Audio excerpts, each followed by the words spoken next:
Hello, everyone. It seems impossible that 2014 is coming to a close and the holidays are here.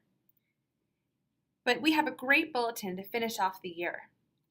First, there's information on an important decision made by the Department of Justice in the Civil Rights Division and the Department of Education.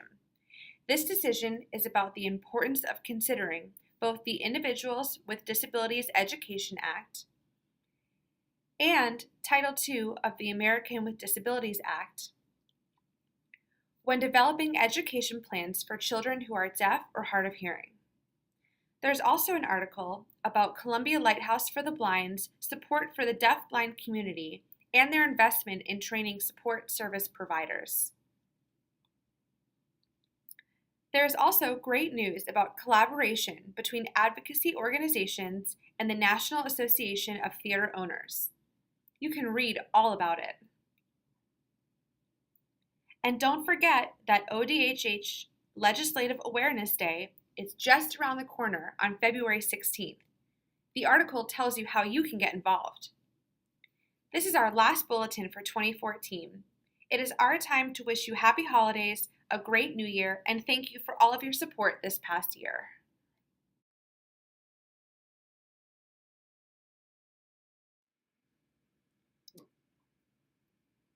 The Department of Justice's Civil Rights Division, together with the Department of Education's Office for Civil Rights and Office of Special Education and Rehabilitative Services,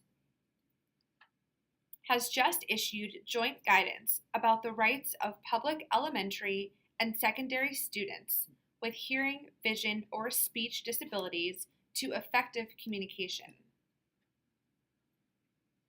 The guidance is intended to help schools, parents, and others understand schools' obligations under federal law to meet the communication needs of students with disabilities.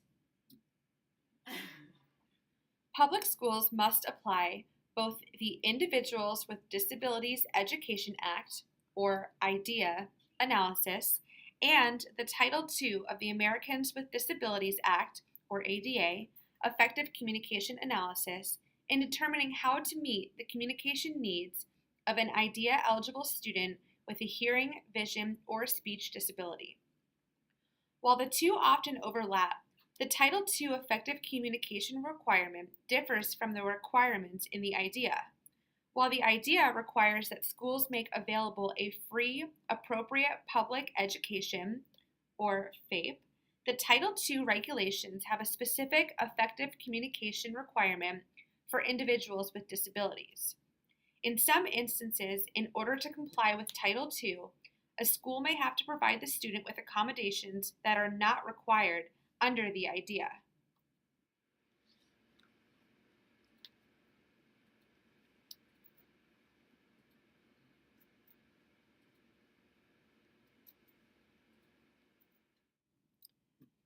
If a deaf student who signs, sits in the front of the classroom and depends on a note taker, and excels in grades but struggles with understanding, ADA will make sure that student receives an interpreter, not necessarily what IDEA would ensure.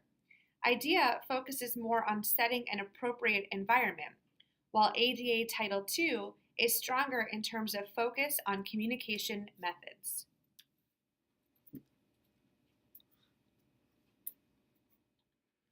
If you are a parent, work in the school system, or are interested in learning more about these laws with effective communications, please refer to the guidelines.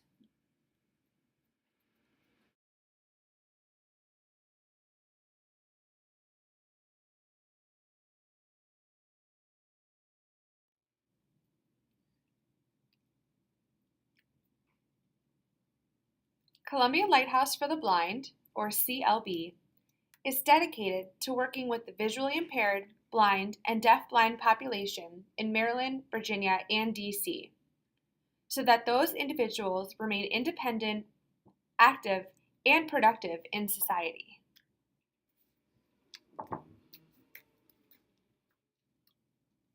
Support service providers, or SSPs, are trained human guides that work with deafblind individuals. By working together, they allow individuals who are deafblind to maintain their independence in their community and continue to make informed decisions independently. On December 13th and 14th, CLB hosted a 2-day training at the University of Maryland in College Park for SSPs. Those who attended the training ranged from certified interpreters to deaf individuals to ASL or interpreting students to hearing individuals. The training focused on general SSP information and more specific techniques like protactile. There were hands-on activities to give people the sense of what it is like to be deafblind. One activity was working with a partner, where one person was the guide and the other person had earplugs in and a blindfold on.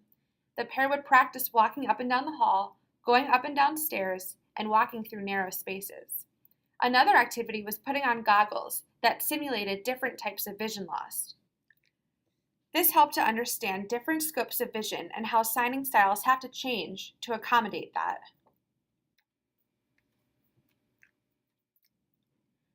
Other activities included guiding a deafblind person to a car, playing card games, and pretending to be at a restaurant. All of these activities imitated real-life situations and how to become familiar with them. There were many presenters who came to the training, including Shannon Wright, Eddie Martinez, Andrew Cohen, and Jamie Pope, who explained their experiences either working as an SSP or with SSPs. Shannon, who's a staff member at CLB, also explained the do's and don'ts of the SSP program. It was an all-inclusive training. If you want to learn more, please contact Eddie Martinez at CLB.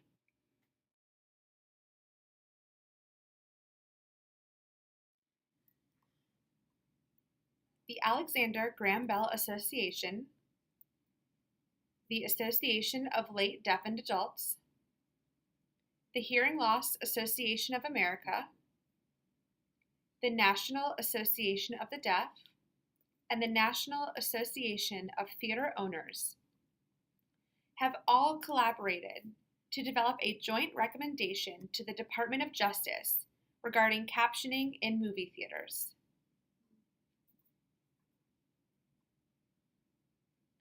This is the first time that theater owners and deaf advocacy groups have agreed to work together and recommend that all movie screens be equipped with captioning devices. ODHH is excited to hear about this collaboration, and we are eagerly awaiting what the DOJ plans to do. We will keep you posted on all DOJ's future plans.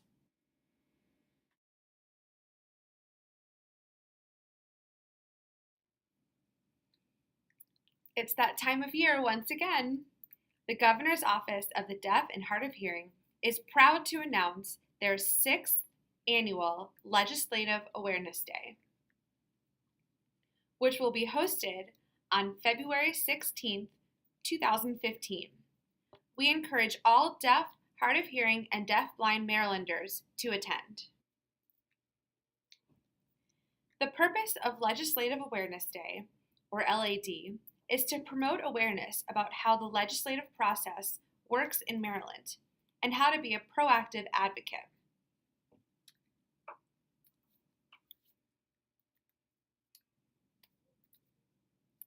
The day includes an awards ceremony recognizing leaders in the community, a tour of the State House, the opportunity to meet one-on-one with your legislators, and observing the evening House General Session. This year, there will also be a panel of experts with an active discussion on advocacy. The event will be located in Annapolis in the Legislative Services Building, starting at 2 p.m. and ending at 9 p.m. Additional details will be sent to all those who register. The deadline to RSVP is January 30th, 2015. We hope to see you all there.